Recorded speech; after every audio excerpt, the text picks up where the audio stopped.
கத்திரிக்காய் மசியல் செய்ய போகிறோம். அதுக்கு வந்து கத்திரிக்காய் வந்து ஒரு 5 கத்திரிக்காய் எடுத்து வாஷ் பண்ணி கட் பண்ணி வச்சுருக்கோம். எல்லாத்தையும் ஆட் பண்ணிக்கலாம்.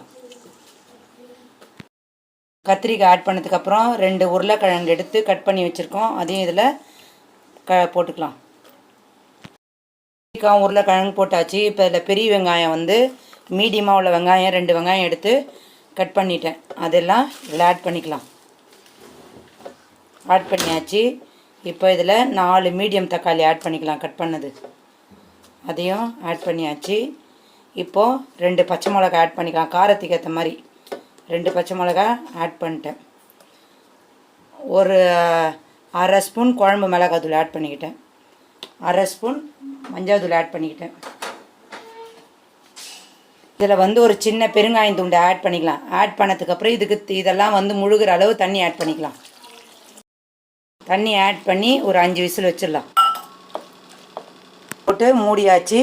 இப்போ இதில் ஒரு 4 விசில் வச்சிடலாம். கத்திரிக்காய், உருளைக்கிழங்கு, வெங்காயம், தக்காளி, பூண்டு எல்லாம் வந்து நல்லா வெந்துச்சு. இப்போ இதில் தேவையான கல்லுப்பு ஆட் பண்ணிக்கிட்டு மசிச்சுக்கலாம். மத்து வச்சு ஒன்றும் பாதியமாக மசிச்சுக்கலாம். அப்போ தான் வந்து நல்லாயிருக்கும். ரொம்ப குழன்னு கடைஞ்சிட்டா நல்லா இருக்காது டேஸ்ட்டு. இப்போ ஒன்றும் பாதியமாக மசிச்சுக்கலாம். கத்திரிக்காய் மசியலுக்கு வந்து தாளிப்பு ரெடி பண்ணிக்கிறேன். கடுகு போட்டாச்சு. பொரியுது. 2 காஞ்ச மிளகா போட்டுக்கலாம். அது அந்த டேஸ்ட்டுக்காக. கருவேப்பிலை கொஞ்சம் தாங்குது, கருவேப்பிலை போட்டுக்கலாம்.